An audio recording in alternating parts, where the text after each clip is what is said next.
Hi, I'm Chris McBrien, a Gen Xer, and the pop culture from my generation is awesome. And I'm Yancy Eaton, a millennial, and the pop culture from my generation is dope. Episode 41, The Breakfast Club, movie review.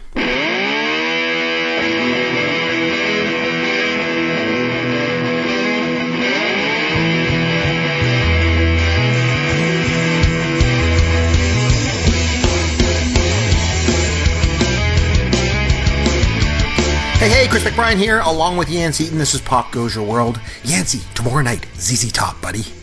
Is it tomorrow night? Wow. Tomorrow night. I'm going with Caveman. Really fast. Yes, I'm going with Caveman tomorrow. He's coming up to the house here. We're going to head up to Casino Rama tomorrow night, and we're actually going to be doing a pod. Not for this podcast, but for one of his. We're going to be doing a pod together. We're going to be watching the movie Caddyshack, and we're going to be doing an hour and a half commentary on Caddyshack as a podcast. We're crazy. What can I say? And then we're going to go see ZZ Top. I'm really looking forward to it. It's going to be a lot of fun. So what's going on? Not a whole lot. Just really quickly, let's plug our only multi-time guest on the Pop Goes Your World podcast. What is the name of his podcast that you're going to be doing? I'm not exactly sure. It's a new project that he's talking about launching. So once I have some details, I'll share that with everybody. I think right now this will be sort of one of the first things that he's kind of putting together for it.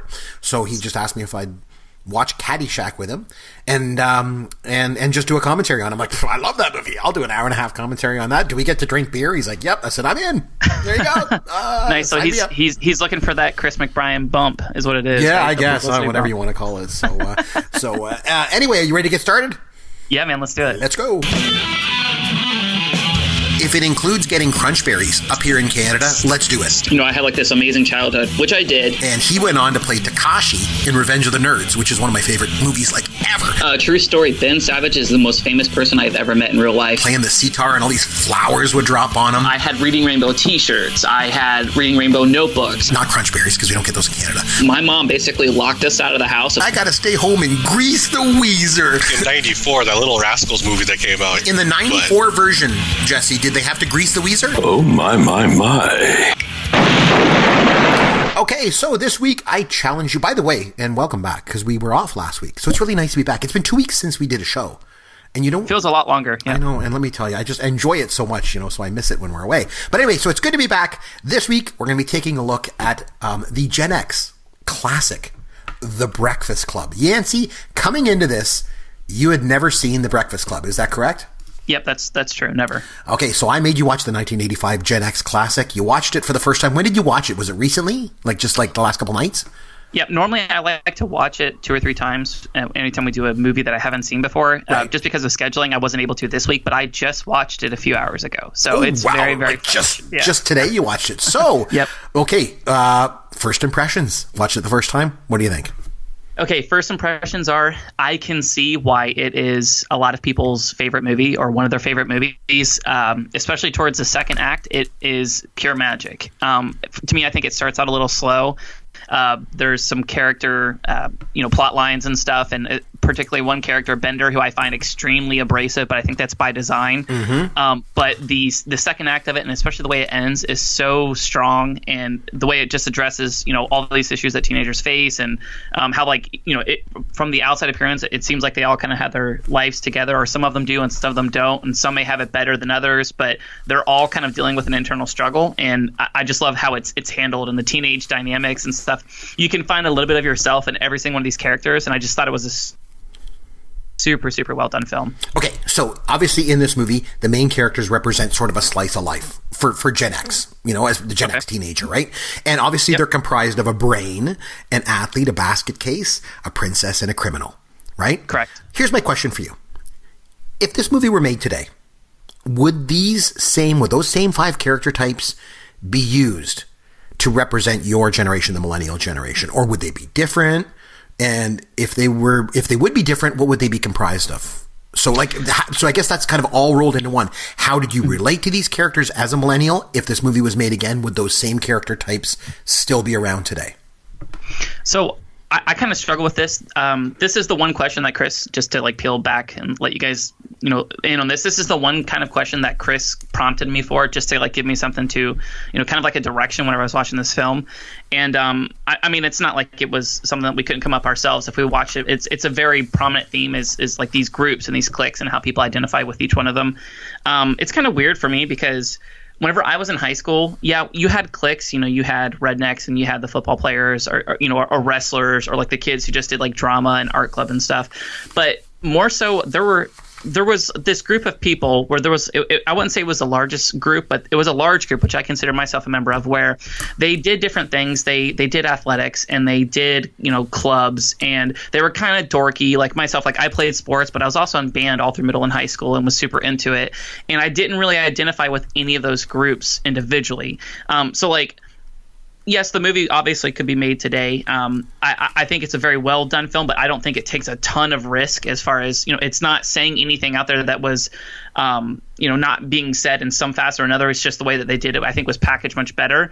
But as far as like the actual groups of people, I think it would just be a little different because I think there's a lot more duality with, at least whenever I was in high school and kids nowadays, where it's cool to be good in school. Like the coolest kids in my school were all honor roll students, and they were in like the the round table of like the most academically succeeding kids. And they like today there's this huge impetus that's put on college enrollment where they want people who are well rounded. They just don't want a brain who doesn't do athletics. They want a straight A student who played 4 sports and is in the chess club. You see what I'm saying? So like, I feel like the nerds over the last 15, 20 years, and especially when I was in high school, they became like the cool guys. Those were the ones who kind of ran things because people saw them as successful. You know what I mean? So I think the movie could be made. Maybe the groups that they were kind of characterizing, it would be a little bit more fluid, and you would see people kind of members of multiple groups at once, if that makes any sense. Mm-hmm.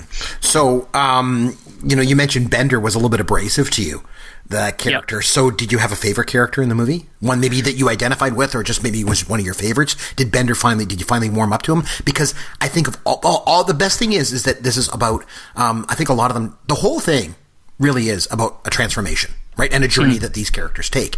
And that goes right back to the if you remember when the movie opens up, it's Brian Johnson. It's Anthony Michael Hall's character.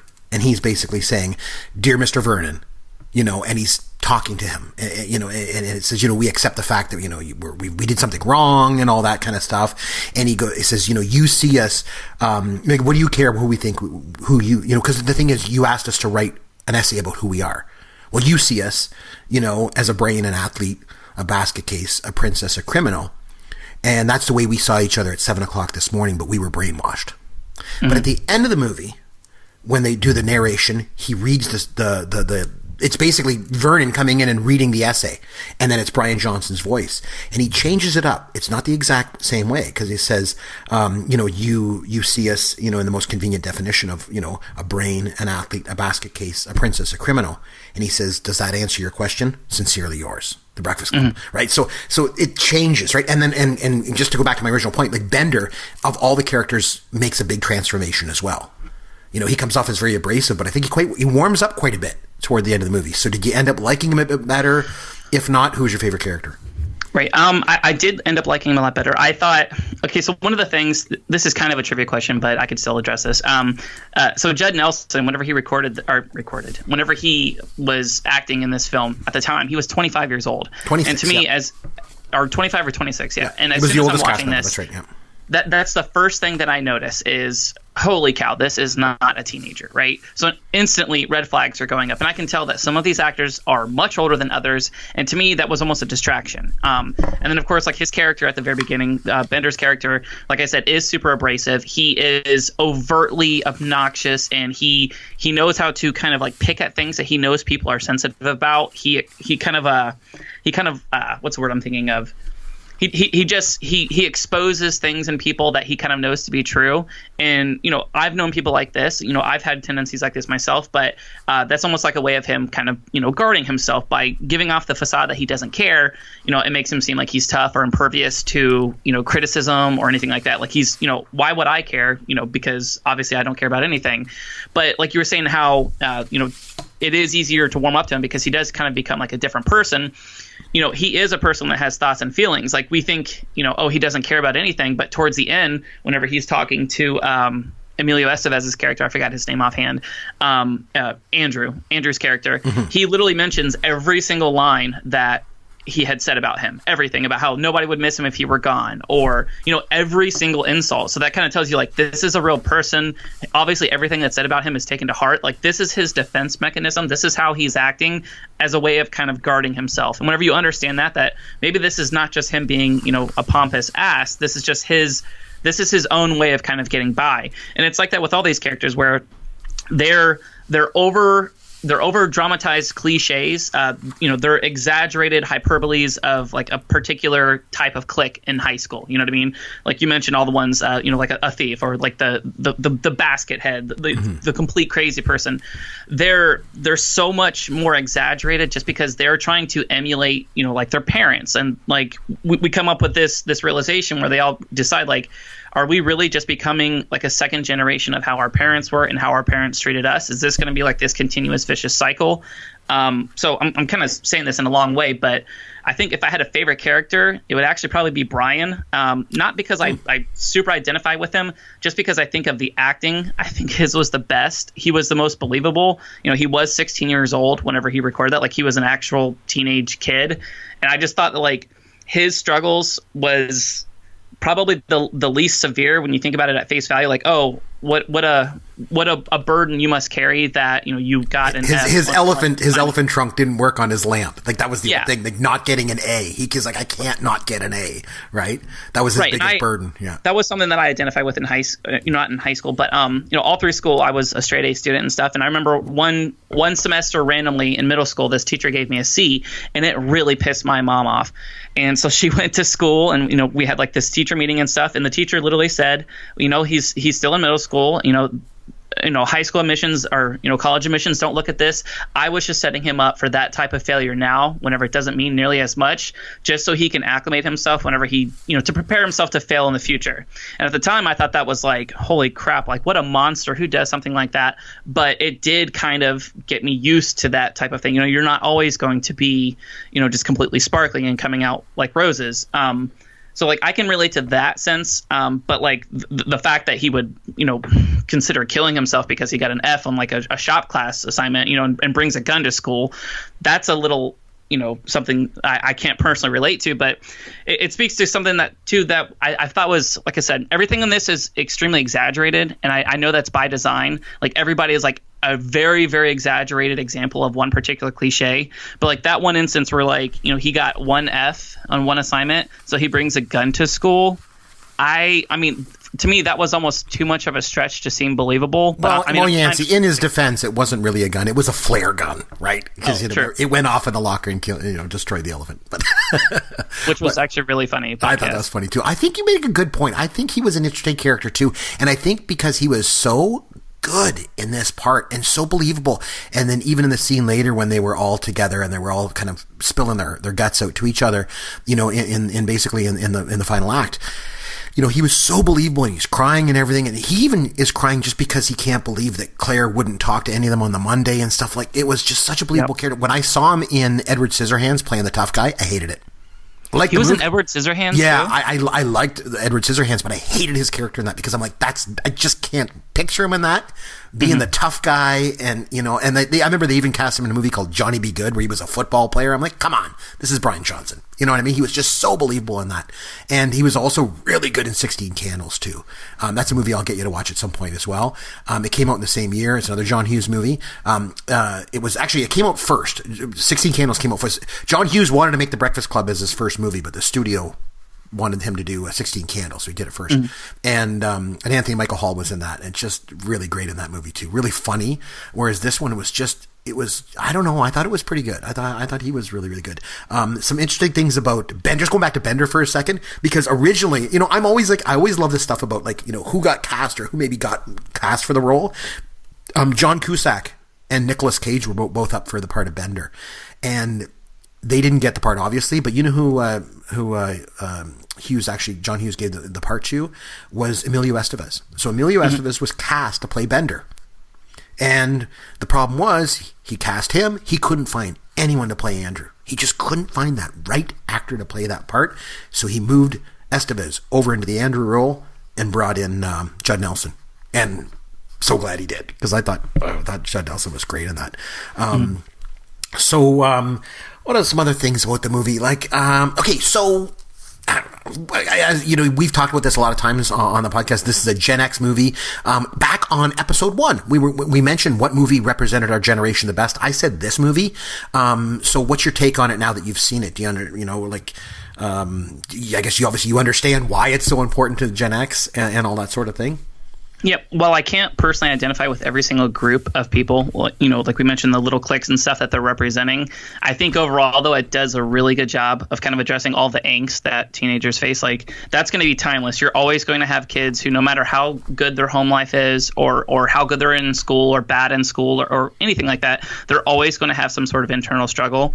And I think this really does capture that really, really well. My one critique, like I said, was I thought the first act was just really, really abrasive, almost to the point where I was just like, oh my God, this is going to be like this the entire movie. But the scene where they're all sitting there and just kind of talking and being completely honest, I mean, it's honestly one of the best scenes I've ever seen in a film. It's so real. I thought all the acting was incredibly strong, and it addresses real things that every single one of us has kind of dealt with. You know what I mean? I think that's timeless. Even now, I'm 28 years old. You're how old, Chris? 47. Dang, dude, you're getting up there. I know.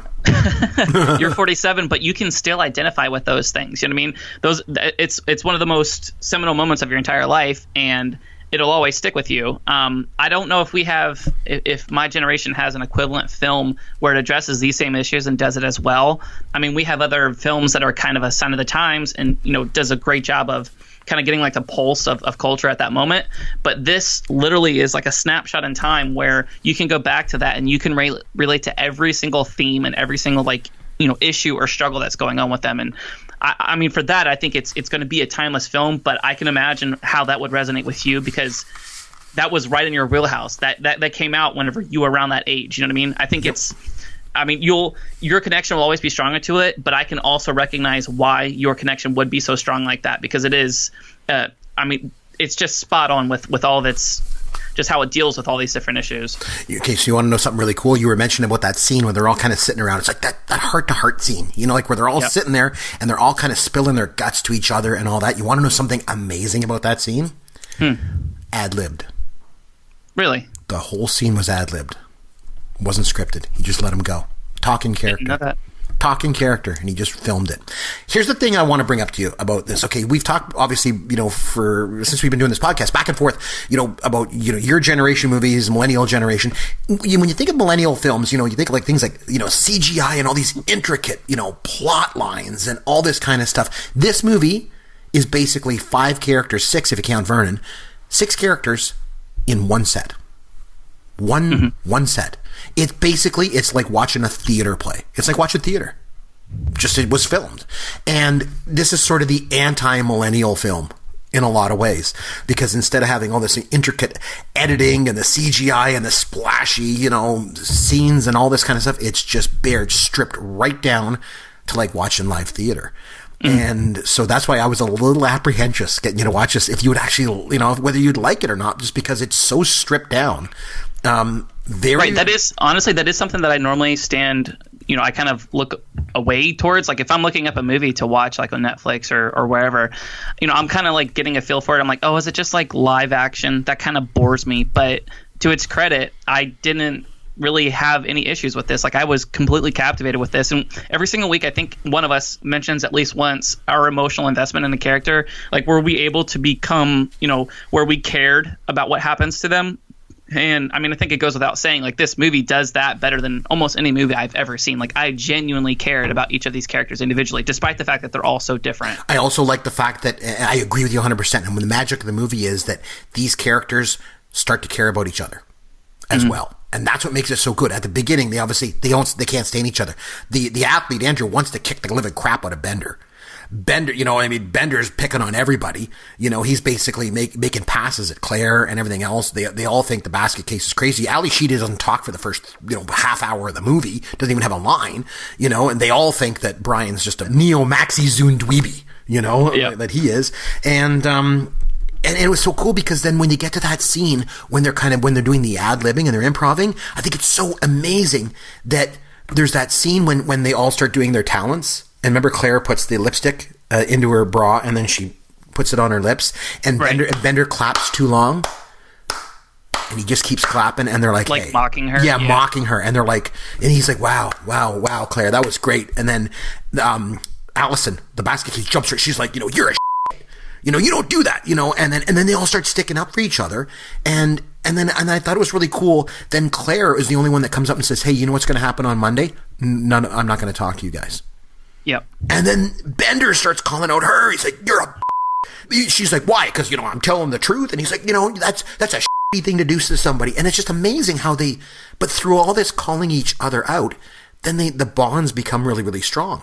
Because even in the scene, you break down any barriers. Yeah, it's amazing because they feel comfortable enough with each other that they're calling each other out, and then as a result of it, it's like they're breaking themselves down and then building themselves back up. And like that scene actually really goes, cool. not to cut you off, but it goes even further. Whenever he says, how dare you? Like, I would say hi to you. I'd say hi to all of you guys. And then she basically says, like, well, that's because you have to, but I don't. You know what I mean? Like, you guys look up to me, kind of thing. But the thing that made it so hard was that she was telling the truth. Right, she was being honest, and it sucks whenever you're on the receiving end of that. But it's true. That sometimes that brutal honesty, it really does open things up. Where she had more leverage in that situation and she used it. She acknowledged that socially she had a lot more leverage than he did. So it's not the same for her to put herself out there and say hi to him as it would be for him to say hi to her. Yeah, just little stuff like that. Little stuff like that is just. I thought it was done so well. I wanted to ask you really quickly before we move on. Of this group, which one did you identify with the most? Ooh, that would be pretty tough. I think I was kind of like, and I still am kind of a nerd. I always was a nerd in high school. Correct. For the most part. I mean, like I was, I was into theater and stuff like that. So I guess, and I don't know. I was pretty popular with the ladies. I'm just kidding. But I think maybe the nerd character, because I did try and do good in school and things like that. And I was kind of a bit shyer. I was never a sports guy. I was never a tough guy. So I couldn't relate to one of those characters. So I guess it would have to be Brian's character. A bit of too much of a character, to be me exactly. But I would say I guess I related to him the most because, not so much in high school, but in grade school, like I was bullied quite a bit as a little kid. And in high school, that wasn't really the case because what I did was I started to use humor to try and deflect it when I was in high school so that people wouldn't, beat me up or pick on me. But I would say, it was Brian Johnson for sure, I think would be the character. How about you? Well, you mentioned Brian already, right? Yeah. Would you say that you were kind of like a little bit of each of them? Did you have some of these pieces? I think so. All of them? Yeah, I think so because, that's what makes this movie so good too, is you see little bits of yourself in all of them. Mm-hmm. And even in some of the things that the girls do, you can kind of even relate to some of the, some of the truthfulness that comes out in those kind of things. I thought was really interesting. Again, I'm just thinking of it like with Molly Ringwald. Molly Ringwald was so good. She was like John Hughes that was like his muse, in a lot of these movies. But it was funny. He originally got her to play Allison. Yeah. That's and she lobbied. She's like, I want to play Claire. And so finally, he let her have it because they had auditioned Robin Wright, Jodie Foster, and Laura Dern for the part of Claire. Jodie Foster, yeah, wow. They had auditioned all of them, and it was close, and they just didn't quite have that thing. And so Hughes said, all right, you know what?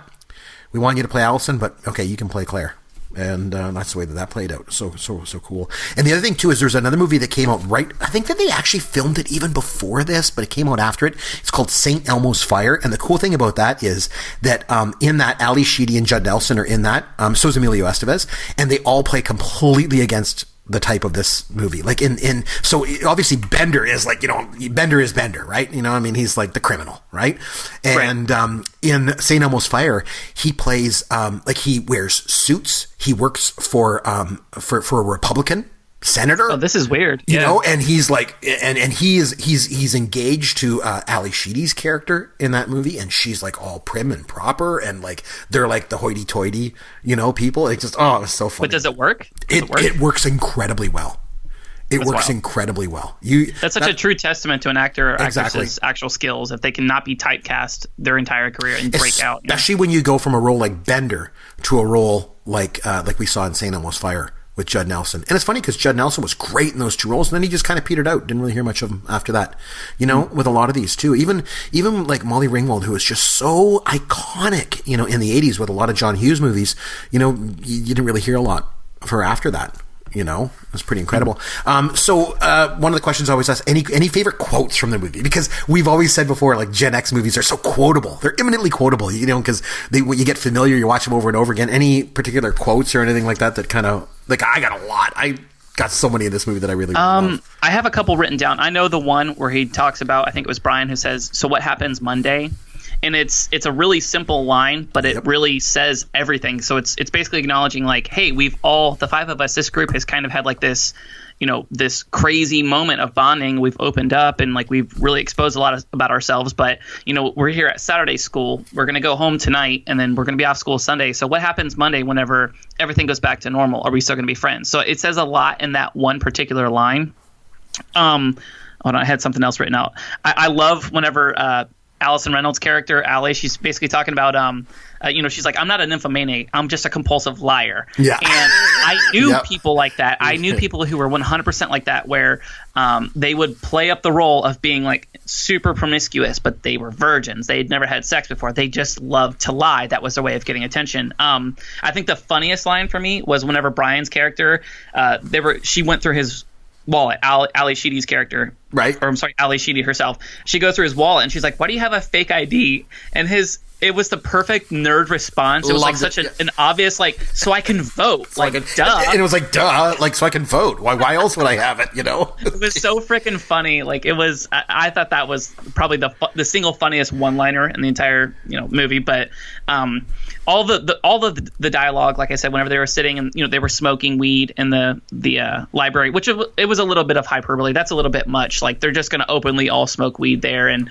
you know, the vice principal never comes in at all. He never checks in on them except, you know, periodically every couple hours or something. That's a little far-fetched, but that whole scene, the whole back and forth, and now that you say that it's ad-libbed, it makes me appreciate it even more. But that one scene right there, I think it's one of the most quotable, you know, parts of movie history I think I've ever experienced. But what about you? What are some of your favorite quotes? God, there's so many. I love the scene because I love whenever it's a drama, but it's played. There's a few real guffaw laughs that come out, and the one that stands out to me is when Vernon comes in and says, "Where's your stash?"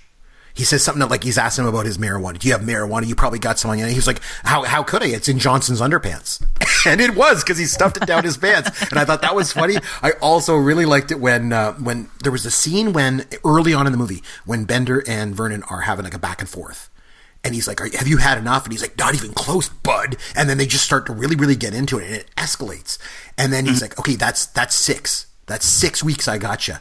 And then Brian Johnson goes, actually, that's 7, including when you first came in. And yeah, you asked Mr. Vernon if he knew that Barry Manilow raided his closet. I'm just like, so there was some real funny moments. There's another scene I remember where Bender, he wants to know why the door is closed. Vernon comes, why is this door closed? And Bender's like, screws fall out all the time. The world is an imperfect place. I use that line on a regular basis in my life. Do you really? All the time. I'll be like, you know, even with my wife around the house, I'm like, listen, honey, the world is an imperfect place. You know, these things happen. You know, the batteries on the remote died. The world is an imperfect place. You know, I'll do that all the time. I think one of the most telling parts is, one of the most telling quotes, or one that resonates with me the most, and I think is what, you know, it's no matter what generation it is, whether it's, you know, you go back to like the 50s with something like Rebel Without a Cause or a movie like this, it's all about, you know, I think fear of growing up, you know, fear of what's going to happen to you when you grow up. You know, uncertainty. Yeah. Not knowing what's going to happen. And back in the 60s, they used to always have a saying, you know, you never trust anyone over 30, you know?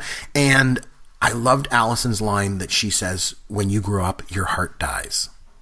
Wow. And then I think it was John says to her, well, who cares? And she's like, I do.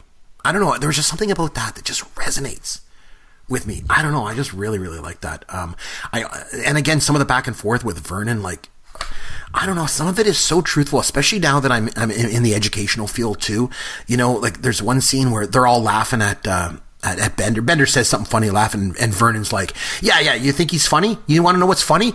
I'll tell you what's funny. Check out John Bender in 5 years. You'll see how goddamn funny he is. You know, like, oh man, like there's so much. There's just a lot of truthfulness, and there's a lot of hurtful things that are said throughout the movie, but they all cut to the bone because they're honest. Exactly, and that's what I think is so cool. That's one thing that we actually didn't even touch on either is the confrontation between Principal Vernon and Bender himself. Remember, whenever he's in the office and he's basically saying, like, you know, he's trying to provoke him into a fight. Hit me. You know what I mean? And it also addresses some of that same feelings that, you know, that's a real thing. You know, I've had that whenever I was 16 and having to deal with kids my age, but I also had that as a 24-year-old having to deal with, you know, 16 and 17-year-olds, you know, either, you know, family or people coming into my place of employment, and seeing that, you know, that brash, that brazen immaturity, and, you know, being so confident, so, you know, unjustifiably confident and just wanting to deck them in the face. I know that sounds really mean, but like I also channeled some of him being older, and you know, we were talking about favorite quotes. I should have mentioned that too, but just the conversation that he had with the janitor, basically talking about how kids are getting more arrogant and worse than ever. You know, I hear that repeated over and over again. Every generation has always said that. They always will. They always think that this up and coming generation is just the downfall of society. And like, you know, the janitor of all people is one of the most insightful people in the entire movie, which is really interesting. And he just talks about how he's like, no, it's not like that. Like, imagine how you sound. Imagine you being 16 years old. How would you sound to you? You know what I mean? Yep. I thought that was a really poignant, you know, seeing that. I don't think really gets talked up enough if people are talking about this. They're so focused on the main 5 characters, but really, really insightful, like really interesting conversation between the janitor himself, who actually used to go to the school. Remember, they showed his high school photo. If you remember, you know, at the very, very beginning, he was in the trophy case as Man of the Year. And so obviously he was like a big star in high school, and he went on, not that there's anything, you know, shameful about being the custodian, but, you know, whereas he was Man of the Year, you'd expect him to go on and be like a lawyer or, you know, some big thing. And, you know, he's the janitor. And, but he was still had a lot of insight. Like you said, I thought was interesting. You want to know who they were going to actually, who they cast to play the janitor before they got John Capellos? I do know this, Chris, because it's a trivia question. I'm down to like 2 trivia questions, but it was Rick Moranis. Rick Moranis, Honey, I Shrunk the Kids guy. I'm sure you can name every movie he's ever been in, but yeah. Second City. Actually, speaking of which, here in Toronto, Rick Moranis, and Dave Thomas are having a reunion in early July of the Mackenzie Brothers. They're having a Mackenzie Brothers reunion. They're having people on stage. They're coming up for it. Dan Aykroyd's going to be there. Eugene Levy, a whole bunch of people are coming up for it, and it's $2,500 a ticket. I'm like, well, okay, maybe I won't go. Maybe you can start like a GoFundMe account or something. Yeah, so send me to the Second City to watch these guys. Anyway, time now to have some fun with Yancy. Okay, Yancy, so unfortunately it sounds like in the course of our conversation kind of gave away some of the trivia questions, or I kind of used them up on you, but do you have anything for me?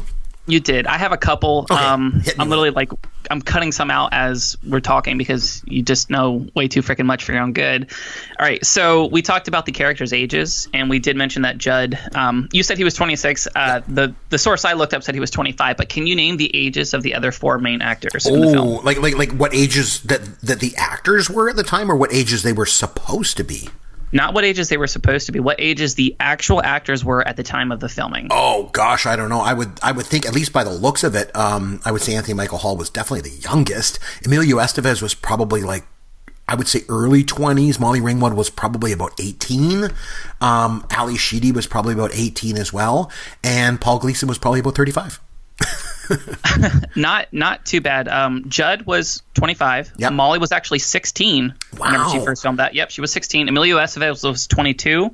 Anthony was the only other high schooler there. He was also 16. And then Allie's character in real life was actually 21. But I thought that she was 16, 17 whenever I was watching it. Mm-hmm. Judd's character really stuck out as me as being older. Emilio was so babyface that I didn't notice it, but I just thought it was wild that, you know, one of the main characters was 25 years old and he was able to effectively, you know, portray a 16 or 17-year-old. I just thought that was kind of interesting. Yeah, but I remember when Beverly Hills 90210 came out, and like Andrea was like 31 and she's playing a teenager. So I mean, that happens all the time. You know, that happens quite a bit, I think, with actors that are a lot older playing younger parts.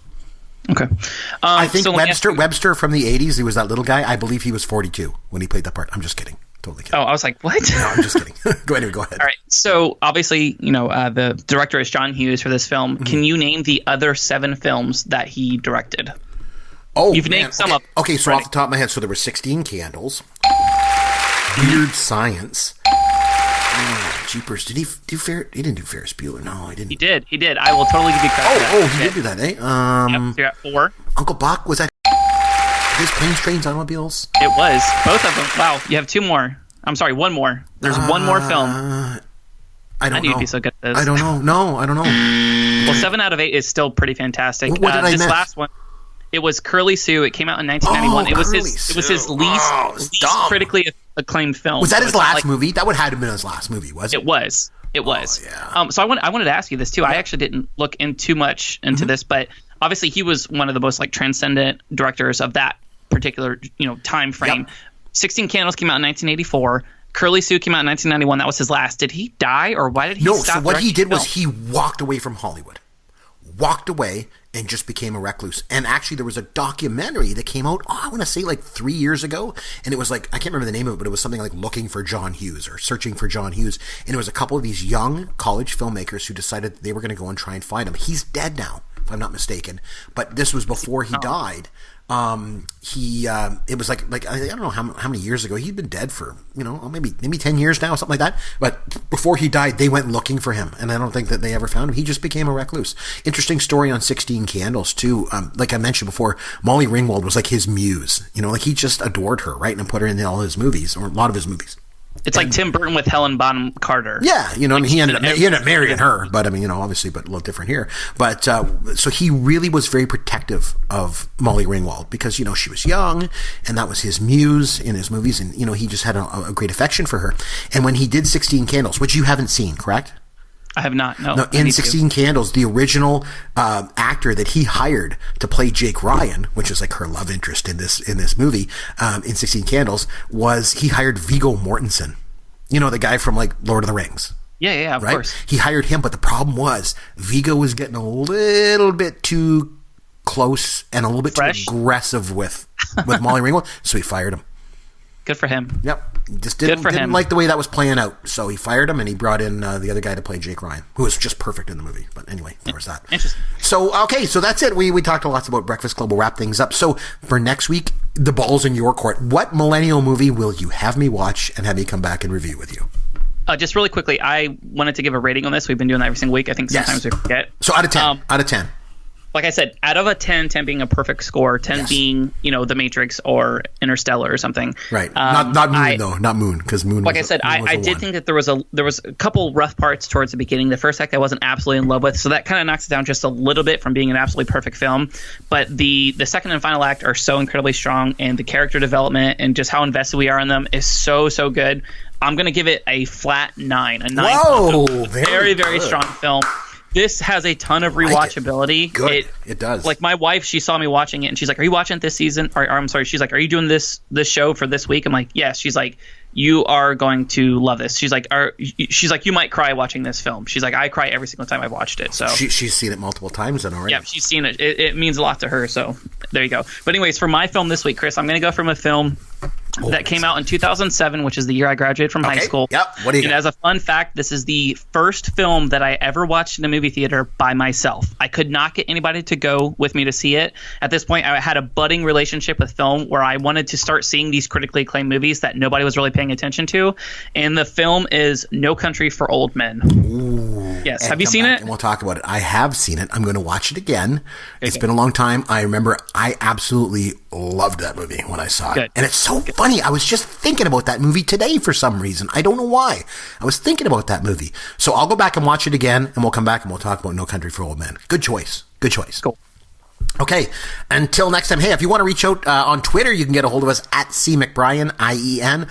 That's me, or at Yancy Eaton. Of course, that's Yancy. Or you can head over to popgoesyourworld.com. All our contact information's on there. Shoot us an email, whatever you want to do. Get involved with the show around here. Until next time, this is Chris McBrien for Yancy Eaton saying thanks for listening to Pop Goes Your World, the pop culture podcast for the generations. Thank you for listening to the Pop Goes Your World podcast. Continue the conversation on Twitter at C. McBrien or at Yancy Eaton. Please consider leaving a review for the podcast on iTunes or wherever you download and listen to the show.